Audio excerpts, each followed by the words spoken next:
Lights dimmed inside the Barclays Center, and Brooklyn transformed into a cauldron of noise. Green, white, and orange flags waved from one side of the arena, while Mexican tricolors fluttered proudly from the other. The chants collided in the air, Irish songs echoing against Mexican drums, creating a soundtrack worthy of a world championship showdown. This wasn't just another title defense. This was undefeated versus undefeated, pride versus pride, legacy versus ambition. First to make the walk was the undefeated Irish sensation, Carl Frampton. Calm, focused, calculated. Known as the Jackal, he moved with the quiet intensity of a hunter stepping into foreign territory.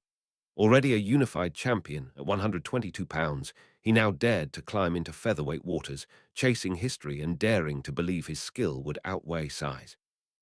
Then came the champion, Leo Santa Cruz, the reigning WBA featherweight king, a relentless machine of volume and pressure, a three-division world champion who didn't just throw punches, he overwhelmed with them. His style was built on endurance, heart, and a will that refused to bend. The referee called them forward. Instructions were brief, gloves touched. And when the bell rang, the noise inside that arena didn't just echo, it exploded. From the opening seconds, Frampton circled sharply, light on his feet, refusing to be trapped. He dipped at the waist, feinted with subtle shoulder rolls, and fired quick left hooks whenever Santa Cruz leaned too far forward.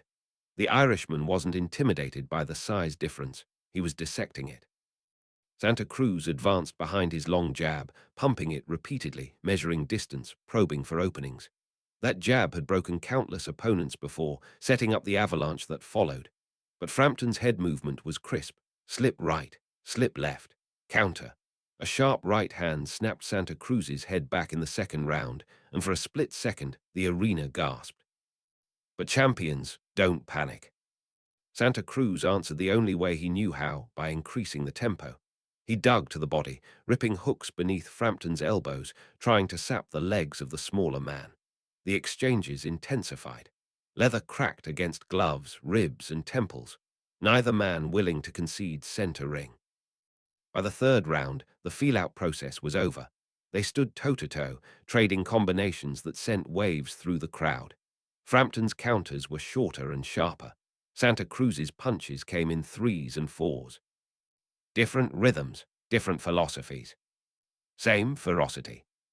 The fight had found its heartbeat, and it was pounding. As the fight entered the middle rounds, adjustments became everything. Santa Cruz began doubling his jab, trying to disrupt Frampton's timing before the counter could fire. He leaned in less recklessly, working behind feints of his own. For moments at a time, he pushed Frampton backward, unleashing high-volume flurries that forced the Irishman onto the ropes. But Frampton never looked rattled. He caught punches on his gloves and answered with compact counters. His left hook, that signature weapon, landed with venom to both body and head. In the fifth round, he ripped a hook to the ribs that visibly jolted Santa Cruz. The champion nodded, acknowledging the shot, but pressed forward anyway.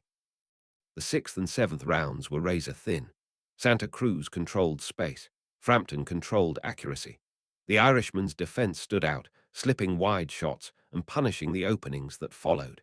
Meanwhile, Santa Cruz's relentless motor kept the pressure constant, forcing exchanges even when he wasn't landing clean. The crowd was split, every landed punch drawing cheers from opposite ends of the arena. It felt less like a contest and more like a duel, two elite fighters solving puzzles in real time. By the eighth, sweat flew under the bright lights, faces reddened, breathing deepened. And still, neither man gave an inch. Entering the ninth, the fight felt dangerously close on the scorecards. Santa Cruz surged forward, sensing urgency. He dug to the body with renewed commitment, his punches thudding against Frampton's midsection in rapid succession. The Mexican-American champion was trying to impose will to drown the challenger late.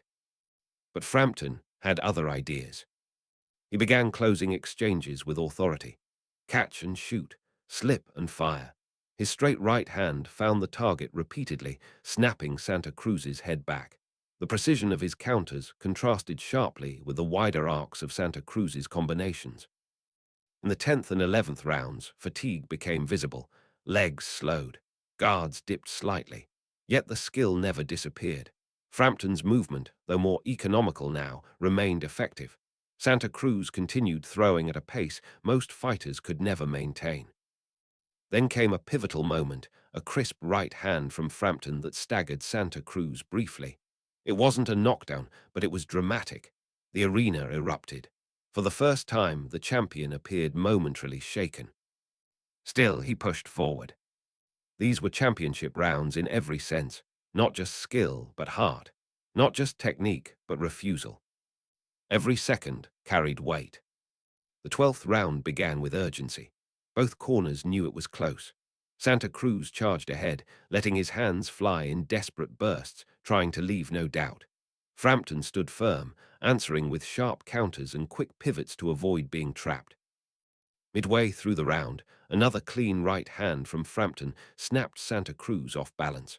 The crowd roared again, sensing the significance of every landed blow. Santa Cruz fired back instantly, refusing to be outworked in the final minutes of his reign.